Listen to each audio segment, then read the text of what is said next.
Welcome to DSCJ Home Classes, a digital initiative by Director School Education Jammu, Madam Anuradha Gupta. Myself, Gulbadeen Hikmatyar, teacher at Government UPS Ada Chamalwas, Banihal. Today I am going to deliver my lecture on light. A chapter from class 8th Science. Prepared by Gulbadeen Hikmatyar. In this chapter, we will discuss various subtopics that are related in this topic. Now, we will start this topic one by one. So keep calm and watch the video and watch video without any hesitation. If you have any problem, you can comment me in comment section. Now today my topic is light. Very interesting topic, very important topic. So let us start. What is light? It is a form of energy that enable us to see around us.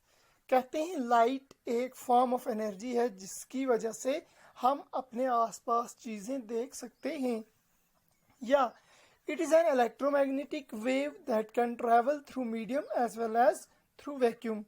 कहते हैं या फिर ये एक electromagnetic wave है. अब ये electromagnetic क्या होता है? इलेक्ट्रोमैग्नेटिक हम उसको कहते हैं जो मीडियम में भी और वैक्यूम में भी दोनों में ट्रेवल कर सके. तो सर क्वेश्चन अराइज होता है, वैक्यूम क्या होता है और मीडियम?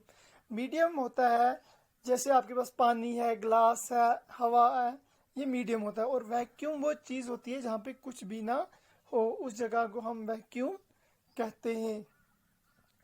तो लाइट की ऐसी प्रॉपर्टी है कि ये इसको कुछ भी मीडियम नहीं चाहिए चलने के लिए. इवन अगर आपके पास हवा तक नहीं है तो आपकी लाइट फिर भी ट्रेवल करेगी from one end to another end. और अगर आपके पास मीडियम है उसमें भी ट्रेवल कर सकती है, कोई इशू नहीं. इसीलिए हमने इसको इलेक्ट्रोमैग्नेटिक वेव बोला है. तो लाइट क्या क्या करती है, कैसे इसका काम है, वो सारा हम बता रहे हैं. अब यहाँ पे आप पढ़ रहे हो light on falling on a surface में बाउंस बैक. कहता है कि लाइट जब किसी सरफेस पे टच होती है तो वो बाउंस बैक हो जाती है. बैक इस फिनोमेनन को रिफ्लेक्शन कहते हैं. ये हम आगे जाके डिस्कस करेंगे. तो आइए हम देखते हैं आप हमारे पास ऑब्जेक्ट कितने टाइप्स के हैं. तो दो तरह के हैं, luminous and non luminous objects. तो ऑब्जेक्ट्स को हमने on the basis of light किया differentiate luminous and non luminous. अब लुमिनस ऑब्जेक्ट्स वो वाले ऑब्जेक्ट्स होते हैं जिनकी अपनी लाइट हो, जैसे बल्ब है, ठीक है ना, ट्यूब लाइट्स है आपके पास, गाड़ी के हेडलाइट्स है, वगैरह वगैरह. नॉन लुमिनस वो होती हैं जिनके पास अपनी लाइट नहीं होती. तो फिर क्या, हम कैसे उनको देखते हैं? किसी चीज़ की लाइट उनके ऊपर रिफ्लेक्ट करके जाती है तो वो चीज़ें हमें दिखनी नज़र आती है. उन चीज़ों को हम नॉन लुमिनस कहते हैं जिनके पास अपनी कोई भी लाइट ना हो. जैसे मून है, नॉन लुमिनस है, अपनी लाइट उसके पास नहीं है, सूर्य से लाइट लेता है. इसी तरह जितनी भी चीज़ें आप देख रहे हो सारी नॉन लुमिनस है. अब हमारे पास आता है एंगल ऑफ इंसिडेंट. तो ये एक फिनोमिना है. आप डायग्राम को देखो, नीचे एक टेढ़ी लाइन है और एक ब्लैक कलर की लाइट जिसका एरो नीचे की तरफ है आ रही है, इसको हम बोलेंगे इंसिडेंट रे. तो यहाँ से ये रिफ्लेक्ट होके वापस जा रही है तो इसको बोलेंगे हम रिफ्लेक्टेड रे. बीच में जो ये नॉर्मल बन रहा है, खड़ी लाइन दिख रही है आपको रेड रेड सी, तो ये है हमारे पास नॉर्मल. अब एंगल ऑफ इंसिडेंट क्या हुआ? Angle between incident ray and normal रे, जो इन दोनों के बीच में, यानी जो लाइन इस पे पड़ रही है और जो ये नॉर्मल है रेड कलर की लाइट, इसके बीच में जो एंगल बन रहा है उसको हम बोलेंगे angle of incident. Angle of reflection, इस नॉर्मल के और रिफ्लेक्टेड रे के बीच में जो एंगल बन रहा है उसको हम बोलेंगे एंगल ऑफ रिफ्लेक्शन. दिख रहा है ना, जिसका एरो ऊपर की तरफ है और ये रेड लाइन, इन दोनों के बीच में एक एंगल बन रहा है उसको एंगल ऑफ रिफ्लेक्शन कहेंगे. और plane of reflection, plane where incident, तीनों लाइनें जहाँ पे मैच कर रही है उससे हम प्लेन ऑफ व्यू कहेंगे. अब जब लाइट किसी सरफेस पे पड़ती है या फिर वो कौन सा फिनोमिना लेता है, तो ऐसा भी हो सकता है कि लाइट जब किसी सरफेस पे पड़े तो वो सारी वहां पे ऑब्जर्व हो जाए. ऑब्जर्व मतलब उसमें जज़ब हो जाए, ठीक है ना. तो इस फिनोमिना को हम बोलते हैं एब्जॉर्प्शन. क्या कहेंगे? एब्जॉर्प्शन, क्योंकि लाइट जितनी भी पड़ रही है वो सारी ऑब्जर्व हो रही है। अब लाइट आती कहाँ से है, कौन कौन सी सोर्स है, तो लाइट के हमारे पास दो सोर्स है, one is called point source and next is finite source. Point source light का आप ऊपर देख रहे हो येलो में कि बिल्कुल छोटा सा पॉइंट है, तो स्मॉल है ना, बिल्कुल स्मॉल, उससे हम बोलेंगे पॉइंट सोर्स, वहां से हमारी लाइट आ रही है। फाइनाइट सोर्स कौन सा हुआ, फाइनाइट सोर्स जैसे कैंडल है, इसकी कुछ हाइट है तो इसको बोलेंगे फाइनाइट लाइट, ठीक है। Next is plane mirror, that have plane reflecting surface. Plane mirror वो वाले मिरर हो गए जिसको रिफ्लेक्टिंग सरफेस होती है। लॉज ऑफ रिफ्लेक्शन, जब इंसिडेंट रे, नॉर्मल रे, ठीक है, रिफ्लेक्टेड रे, तीनों लाई करती हो एक सेम प्लेन पे, उससे हम बोलते हैं लॉ ऑफ रिफ्लेक्शन। इसमें क्या कहते हैं, एंगल ऑफ इंसिडेंट बराबर होता है एंगल ऑफ रिफ्लेक्शन के। अब रिफ्लेक्शन के लिए कैसा सरफेस होना, शाइनी होना चाहिए, पॉलिश्ड होना चाहिए और स्मूथ सरफेस होना चाहिए। सिल्वर जो है वो सबसे बेस्ट रिफ्लेक्टर माना जाता है, ठीक है। ये करेक्टरिस्टिक है बेस्ट रिफ्लेक्टर की, कि कौन कौन सी चीज जो है लाइट को बैक रिफ्लेक्ट करते हैं। शाइनी होना चाहिए, चमकीला सरफेस होना चाहिए, पॉलिश्ड होना चाहिए। फिगर में आप देख रहे हो, देखो ऊपर की लाइट जो है वो हमें नीचे फ्लोर में नजर आ रही है, क्यों, क्योंकि ये शाइनी भी है, पॉलिश्ड भी है, ठीक है। अब रिफ्लेक्शन होता क्या है, it is the bouncing back of light rays on striking the surface. Reflection बोलते हैं बाउंसिंग बैक, किसी चीज पे लाइट का पड़ना फिर वो वापस आना, बाउंसिंग बैक, उसको हम रिफ्लेक्शन कहते हैं। जैसे सूरज की लाइट आ रही है, इसने स्ट्राइक किया और वापस रिफ्लेक्ट हो गई, that is called reflection. Bouncing back of light is called reflection, यानी ये ऑब्जर्व नहीं हुई, पीछे मैंने बताया था ऑब्जर्वेशन, तो ये यहाँ पे ऑब्जर्व नहीं हुई, ये क्या हो गई, रिफ्लेक्ट। तो ये डिपेंड करता है अलग अलग। तो नेक्स्ट अब इमेज, रियल इमेज क्या होती है, image is that which is formed when reflected ray actually meet at a certain point. ये वो वाली लाइट है जब रिफ्लेक्टेड रेज एक्चुअली किसी पॉइंट पे मिले, उसको हम रियल इमेज कहते हैं। इट इज ऑलवेज इन्वर्टेड, ये उल्टी होती है, यानी आप सीधे खड़े होंगे, आपकी टांगे ऊपर दिखेंगी और पाँव नीचे, that is real image. It can be obtain on screen, हम इसको स्क्रीन पे खींच सकते हैं, जैसे ये हमारे पास स्क्रीन पे इमेज है, दैट इज रियल इमेज। तो रियल इमेज कभी सीधी नहीं होती, इरेक्ट नहीं होती, ये हमेशा इन्वर्टेड होगी, समझ आई। रियल इमेज हम इसी इमेज को कहते हैं, याद रखना ये इन्वर्टेड होती है और ये स्क्रीन पे ऑब्टेन हम कर सकते हैं। तो अब मैं आपको यहाँ पे बताऊं कि ये कैसे बनती है। जब दो रिफ्लेक्टेड लाइंस वापस आके मिले किसी सर्टेन पॉइंट पर, तो ये रियल इमेज बनती है। Next is spherical mirror, types of spherical mirror. Spherical mirror में दो तरह के हमने पढ़ने, एक कनकेव मिरर और next is convex mirror. Concave mirror and convex mirror, आप देख रहे हैं यहाँ पे फिगर में, कनकेव वो होता है, जैसे आपने स्पून देखी होगी घर में, तो स्पून का जो अंदर वाला हिस्सा होता है हम उसको कनकेव बोलते हैं, क्या बोलेंगे, कनकेव। और स्पून का जो बाहर वाला हिस्सा है उसको हम कन्वेक्स बोलेंगे, क्लियर। तो आइए बात करते हैं डेफिनेशन से। Concave is that image reflection occur through inner surface, जहाँ पे रिफ्लेक्शन अंदर वाली साइड से हो उसे हम कनकेव कहेंगे, और जहाँ पे रिफ्लेक्शन बाहर वाली सरफेस से उसको कन्वेक्स बोलते हैं। जो आपका घर में स्पून है उसके उल्टी साइड में देखो ऐसा कर्व होता है, तो उसको हम कन्वेक्स कहते हैं। फिगर में भी आप देख सकते हो, फर्स्ट वाली है हमारे पास कन्वेक्स और सेकंड में जो ये शीशे दिया हुआ है ये कनकेव है, ठीक है ना। तो आप स्पून को दिमाग में रख लो, आपको वहां से समझ आ जाएगी कि स्पून का अंदर वाले जहां से हम खाना खाते हैं, उसमें खाना भरते हैं, वो कनकेव है, और जो उसके बाहर वाला हिस्सा है वो कन्वेक्स है, ठीक है। Light on falling on surface में पास थ्रू सरफेस, अब अगर लाइट किसी सरफेस पे पास हो रही है, पड़ रही है सॉरी, तो वो उसमें से पास हो सकती है। तीन केस हो सकते हैं, या वो ऑब्जर्व हो जाएगी, या वो उसमें से पास हो जाएगी, या रिफ्लेक्ट हो जाएगी। तो फर्स्ट फिगर में आप देख सकते हैं यहाँ पे जो एरो है, एरो के इस साइड वाली फिगर, इसमें लाइट जो है वो 80% जो है वो बाहर निकल आई है, पास हो गई है। तो इट मीन्स लाइट क्या हो गई है, रिफ्रैक्ट हो गई है, बाहर निकल आई है। और सेकंड वाले में 40% है, इसका मतलब इसने कम रिफ्लेक्शन की है और उसमें रिफ्रैक्शन ज्यादा हुई है। तो अब कुछ टर्मिनोलॉजी इन्वॉल्व है इसमें। इंसिडेंट रे मैंने आपको बताया, जो लाइट पड़ रही है किसी मीडियम पे, है ना, ये देखो यहाँ पे स्ट्राइक करिए, इसको इंसिडेंट बोलेंगे, और जो यहाँ से वापस जा रही है इसको रिफ्लेक्टेड बोलेंगे, और जो ये रेड कलर की सेंटर में लाइन है ना फिगर में, ये है नॉर्मल रे, परपेंडिकुलर ड्रॉ, ये 90 डिग्री का एंगल बढ़ाती है, किसके साथ, नीचे वाले सरफेस के साथ, ना कि रेज के साथ। ठीक है, तो पॉइंट ऑफ इंसिडेंट क्या हो, is the point eight which incident ray strike the surface. ये वो पॉइंट है जहाँ पे इंसिडेंट रे स्ट्राइक कर रही हो, किसको, सरफेस को स्ट्राइक करती है, उसको हम बोलेंगे पॉइंट ऑफ इंसिडेंस। तो क्लियर हो गया, इंसिडेंट रे कौन सी हुई, जो जिसका एरो नीचे की तरफ है, और रिफ्लेक्टेड रे होगी जिसका एरो ऊपर की तरफ है, और नॉर्मल कौन सा है, जो रेड कलर का सेंटर में सीधी लाइन है, इसको हम बोलेंगे नॉर्मल। तो टाइप्स ऑफ इमेज हमने पढ़ी, one is real and next is virtual. अब हमने विर्चुअल की बात करनी है, हमने रियल को पढ़ लिया, इन्वर्टेड होती है, स्क्रीन पे ऑब्टेन की जा सकती है। तो बात करें विर्चुअल की, is that which is formed when reflected ray do not meet actually. तो ये वो वाली इमेज है जो रिफ्लेक्टेड रे से बनती है जब वो एक्चुअली मीट ना करे, यानी एक कंसेप्चुअल है कि ये मिलती होंगी।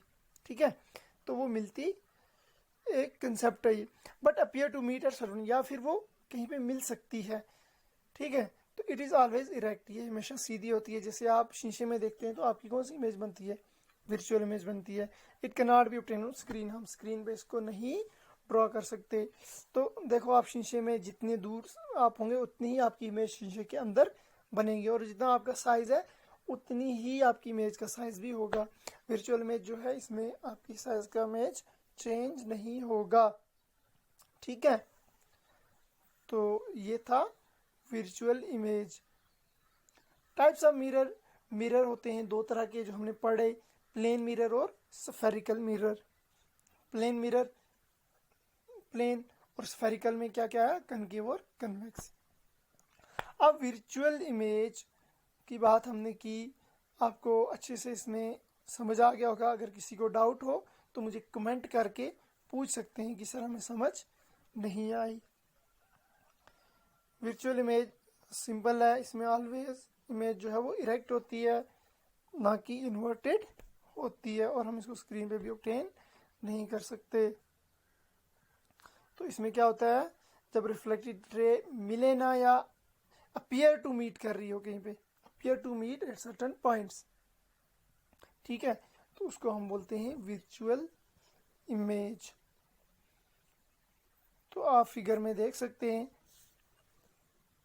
आप बोलते हैं image formed by plane mirror when point object is kept in front of it. तो क्या कैरेक्टरिस्टिक हो सकती है इमेज की, विर्चुअल होगी, इरेक्ट होगी, सेम साइज की, डिस्टेंस ऑफ ऑब्जेक्ट सेम होगा, यानी जितना शीशे के आप इस साइड खड़ोगे उतनी ही अंदर वो इमेज आपकी बनेगी, और इमेज जितना मिरर से दूर है उतना ही आपके वहां से दूर है। और लेटरली इन्वर्टेड, लेटरली इन्वर्टेड का क्या मतलब है, अगर आपका यहाँ से लेफ्ट हैंड जो आपका है वो शीशे में आपका राइट दिखेगा, और राइट हैंड जो आपका होगा वो मिरर में आपको लेफ्ट दिखेगा, इसको बोलते हैं लेटरली इन्वर्टेड। तो आइए बात करते हैं लेटरल इन्वर्जन की। It is the phenomena when left hand side becomes right hand side और vice versa when an object is exposed to plane mirror. जब हम प्लेन मिरर के सामने खड़े होते हैं तो क्या होता है, हमारा लेफ्ट साइड राइट बन जाता है और right side left. Vice versa का मतलब है कि राइट हैंड साइड भी लेफ्ट हैंड साइड बन जाता है, दिखता है, असल में बनता नहीं है। वहां पे हमें शीशे में, मिरर में ऐसा नजर आता है जब आप मिरर के सामने खड़े हो। इस फिनोमेना को लेटरल इन्वर्जन कहते हैं। तो नेक्स्ट है हमारे पास ह्यूमन आई। ह्यूमन आई आप सब जानते हैं, जो हमारी आंख है इसी को ह्यूमन आई कहते हैं। ये एक ऑप्टिकल इंस्ट्रूमेंट है जिससे हम पूरी दुनिया को देख सकते हैं। तो इसके कुछ पार्ट्स है, cornea, iris, pupil, ciliary muscle, lens, retina, blind spot और ऑप्टिक नर्व। हम आपको सारे पार्ट्स दिखाएंगे और सब पार्ट को स्टेप बाय स्टेप डिस्कस भी करेंगे। बहुत ही इंटरेस्टिंग है। आई के बारे में हमने आज जानना है कि आई क्या होती है, कैसे हमें दिखता है, इमेज कहाँ पे बनती है, ठीक है ना। क्योंकि एक आंख ही हमारी इतनी इंपॉर्टेंट है जिससे हम पूरी दुनिया को देख सकते हैं। अगर आंख नहीं होती तो हम कुछ भी नहीं देख सकते, ना हम पढ़ सकते, ना लिख सकते, ना जा सकते, ना आ सकते, ना खा सकते, है ना। तो इट मीन्स कि जो आई है ये इम्पोर्टेंट रोल प्ले करती है हमारी लाइफ में, इसलिए हमें अपने आईज की प्रोटेक्शन करनी चाहिए, देखभाल करनी चाहिए, ठीक है ना। तो आइए अब हम इस आंख के बारे में और कुछ जानते हैं। जो हमें जानने की ज़रूरत है। अब ये फिगर आप देख रहे हो, इसमें इंटीरियर हिस्सा दिखाया हुआ है आपको। सबसे पहले प्यूपिल इन्होंने शो किया है। प्यूपिल, it is black in color that observe all the light rays falling on it. It gets constricted when light intensity is high. It gets expanded when light intensity is low. तो आप अपनी आंखों को देख लो, यहाँ पे रहने दो, आप अपनी आंखों में देखो जो आपका ब्लैक ब्लैक सा स्पॉट है अंदर आंख के, उसे हम प्यूपिल कहते हैं। और ये कंट्रैक्ट और एक्सपैंड होता है। जब लाइट कम ज़्यादा हो तो ये कम हो जाता है, और जब लाइट कम हो तो ये एक्सपैंड कर जाता है, बड़ा हो जाता है। तो इससे हम बोलते हैं प्यूपिल। और जितनी भी लाइट है ये सारी लाइट को ऑब्जर्व करता है, ठीक है, जो भी लाइट इस पे फॉल कर रही होगी, क्योंकि आपको पता है जो ब्लैक कलर है वो गुड ऑब्जर्वर है ना। अब है retina, it is screen of eye where images formed. तो जो ये आपका बाहर का हिस्सा है पूरा यहाँ तक ऑप्टिक नर्व तक है ना, इसको हम रेटिना कहते हैं। जो इमेज है वो यहीं पे बनती है। इसके दो सेल होते हैं, कोन सेल और रॉड सेल। अब कौन सा क्या करते हैं, ये कलर को रिस्पॉन्ड करते हैं, ये बताते हैं कि कौन सा कलर है क्या है, ठीक है। और rod cell intensity of light की, लाइट तेज है या डीम है, ये रॉड सेल का काम है। और कौन सेल का कलर का काम है। याद रखना, रेटिना एक स्क्रीन है जहाँ पे हमारी इमेज बनती है, और इसके दो हिस्से हैं, दैट इज कौन सेल एंड रॉड सेल। अब हमारे आंख में एक येलो स्पॉट है, जो आप देख रहे हैं येलो स्पॉट, येलो कलर दिख रहा है ना, इसको येलो स्पॉट कहते हैं। ये पॉइंट है रेटिना पे जहां बहुत सारी इमेज बनती है, मोस्ट क्लियर इमेज बनती है यहाँ पे। याद रखने की बात है कि ये वो हिस्सा है जहाँ पे बहुत क्लियर इमेज बनती है। इसके साथ में पीछे है ब्लैक स्पॉट, ये आप पीछे देख रहे हो ना जहाँ से ये बाहर की तरफ रास्ता बना है, इसको ब्लाइंड स्पॉट कहते हैं, यहाँ पे कोई इमेज नहीं बनती। Next is cornea. कॉर्निया जो हमारी आंख का सफेद हिस्सा है उसे हम कॉर्निया कहते हैं। ये अलो करती है लाइट को टू एंटर, अंदर जाने के लिए लाइट को अलो करती है, इजाजत देती है। ये एक विंडो का काम करती है दुनिया के लिए, है ना। तो कॉर्निया जब हम खोलते हैं तो हम दुनिया को देखते हैं। Next is iris, it is a coloured part of eye. अब आपने देखो किसी की आई ब्राउन है, येलो है, तो वो आइरिस है। कलर्ड पार्ट जो है हमारी आंख का उससे हम आइरिस कहते हैं। ये होल्ड करती है प्यूपिल को, प्यूपिल जो अंदर छोटा सा है उसको ये होल्ड करके रखती है और एडजस्ट करती है उसके साइज को। जैसे जैसे लाइट आती है, लाइट अगर तेज है ना, तो पुपिल क्या करता है, एक्सपैंड और कंट्रैक्ट करता है ना, कम लाइट पे एक्सपैंड करता है और ज़्यादा लाइट पे वो करता है, ठीक है। तो ये था आई के बारे में सारा, होप आपको समझ आ गया। अब है टाइप्स ऑफ रिफ्लेक्शन। तो दो तरह की रिफ्लेक्शन होती है, एक रेगुलर होती है और डिफ्यूज। रेगुलर कौन सी होगी, जिसमें सारी रिफ्लेक्टेड रे पैरेलल हो, यानी आपस में कभी ना मिले। पैरेलल मीन्स जो आपस में कभी ना मिले। तो ये स्मूथ सरफेस पे होती है। कहाँ होती है, स्मूथ सरफेस पे। दूसरी है डिफ्यूज्ड। डिफ्यूज्ड वो है जिसमें रिफ्लेक्टेड रे स्प्लिट करे इन डिफरेंट डायरेक्शन पे, टूट जाइए ना, आपस में एक दूसरे के साथ मिल जाती है वो, और ये रफ सरफेस में होता है, ठीक है। याद रखने की बात है, रेगुलर रिफ्लेक्शन वहां होती है जहां पे सरफेस स्मूथ हो और ये पैरेलल होती है, कभी आपस में नहीं मिलती। और डिफ्यूज्ड वो होती है जो आपस में मिल जाती है, स्प्लिट करती है, और रफ सरफेस पे ये होता है, ये प्लेन सरफेस पे नहीं होता। तो हम आपको इसकी मिसाल दिखाएंगे, आपको एग्जांपल दिखाएंगे कि रेगुलर कैसे होती है और डिफ्यूज रिफ्लेक्शन कैसे होती है। Next is dispersion. It is the फिना it is defined as phenomena of splitting of light into 7 colour. जब लाइट स्प्लिट करे 7 कलर्स में, कितने कलर्स में, 7, उसको हम डिस्पर्शन बोलते हैं। उस फिनोमेना को आपने देखा होगा, जब कहीं बारिश होती है उसके बाद में कहीं पानी पड़ा होता है तो उस पानी में 7 कलर्स दिखते हैं, रंग, रेनबो। तो वो क्या दिखा रहा होता है, वो डिस्पर्शन ही दिखा रहा होता है। तो अगर आपने खुद भी डिस्पर्शन देखना हो तो एक प्रिज्म ले लो, प्रिज्म में से लाइट को पास करो, ठीक है। तो वो लाइट जो हैगी वो 7 कलर्स में स्प्लिट हो जाएगी। तो आपको पता चलेगा कि लाइट जो है वो स्प्लिट हो गई है। इस प्रोसेस को हम बोलेंगे डिस्पर्शन। अगर आप ऐसे नहीं कर सकते हो तो कभी जब बारिश होती है उसके बाद जब धूप लगती है तो वहां पे आप देख सकते हो ये। Next is kaleidoscope. It can form multiple image by making use of mirror incline at certain angles.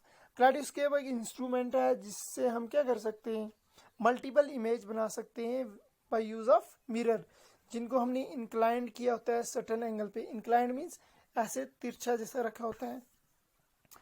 तो ये हमें मल्टीपल इमेज बनाने के काम आता है। इसमें मिरर लगे होते हैं। अब बोलते हैं किस तरीके से हम इसको बनाएंगे। तो 3 रेक्टेंगुलर शीशे ले लो आप, स्ट्रिप 15 सेंटीमीटर लंबे और 4 centimetre wide.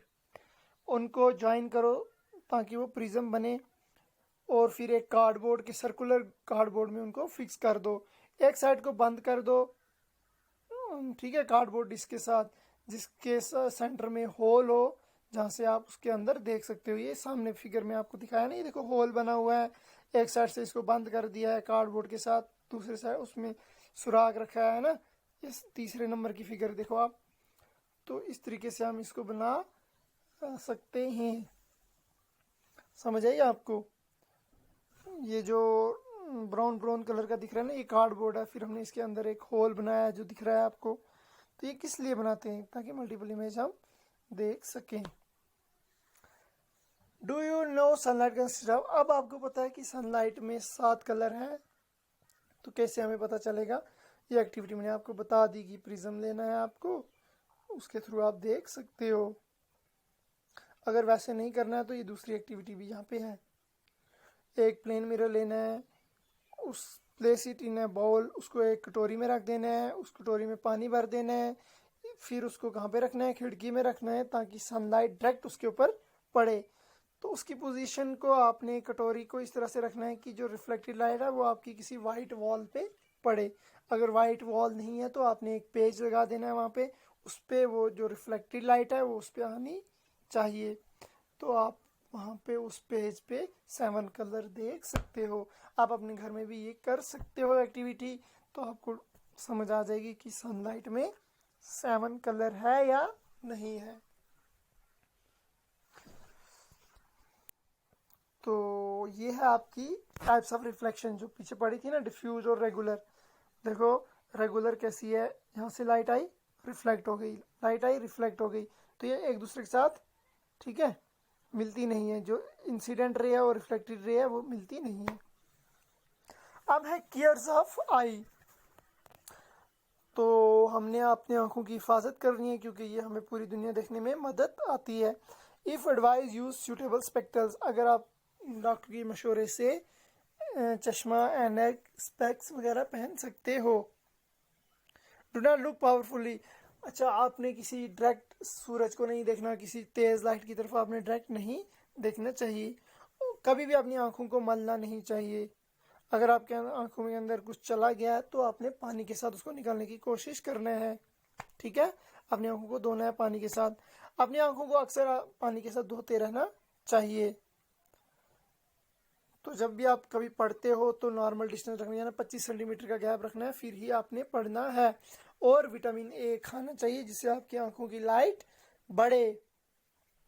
To little and too much light is also bad for eyes, बहुत कम और बहुत ज्यादा लाइट जो है आपकी आंखों को नुकसान पहुंचा सकती है। इसलिए ना बहुत ही तेज लाइट में आपको पढ़ना चाहिए और ना ही बहुत ही कम लाइट में आपको पढ़ना चाहिए, बल्कि एक प्रॉपर लाइटिंग का सिस्टम होना चाहिए जिसमें आप पढ़ सकते हो, ठीक है। तो इस तरीके से अगर आप पढ़ोगे तो आपको कोई प्रॉब्लम नहीं होगी। और अपनी आंखों को आपने क्या रखना है, उनकी हिफाजत करनी है, उनको गंद से बचाना है, गर्दे से बचाना है, ठीक है ना। ये चीज़ें आपने करनी है। Next is what is Braille system. अब ब्रेल सिस्टम क्या है? The most popular resource for visually challenge person is Braille, ठीक है। विजुअली चैलेंज पर्सन वो होते हैं जिनकी आंखों में लाइट ना हो। उनको फिर किस तरीके से पढ़ाया जाए? ब्रेल सिस्टम से उनको पढ़ाया जाता है। ये जो तरीका था ये 1932 यानी 1932 में हुआ। There is Braille code for common language, mathematics and scientific notation. तो ब्रेल सिस्टम में क्या है? ब्रेल कोड है लैंग्वेज के लिए, जैसे ए के लिए कुछ कोड है, बी के लिए, सी के लिए, या 1 2 3 के लिए कोड बनाए जाते हैं। It has 63 dot patterns. इसके लिए 63 डॉट पैटर्न्स हैं जिससे एक विजुअली चैलेंज पर्सन पढ़ सकता है। वो उसको रिकग्नाइज करता है वर्ड को बाई टचिंग, टच करके वो बताएगा कि ये क्या लिखा है क्या नहीं लिखा है। तो बहुत ही अच्छा सिस्टम है जो बच्चे जिनकी आंखों में लाइट नहीं है उनके पढ़ने के लिए बहुत ही अच्छा सिस्टम बनाया है। हर एक character represent a letter. This pattern, when embossed on braille sheet, a combo of letter A, common word for grammatical science। तो आप इसमें देख सकते हो कि किस तरह से रो एंड कॉलम बनाए इन्होंने। ए के लिए देखो एक डॉट है, बी के लिए दो डॉट है, और ये किसमें है, कॉलम वाइज में है। सी के लिए दो है लेकिन ये रो वाइज में है। डी के लिए रो में दो और कॉलम में एक। ई के लिए फर्स्ट रो में फर्स्ट कॉलम में एक है और सेकंड कॉलम में नीचे दूसरा है। तो इसी तरह से ये कोड बनाया हुआ है उनके लिए, वो इस तरीके से इन कोड्स को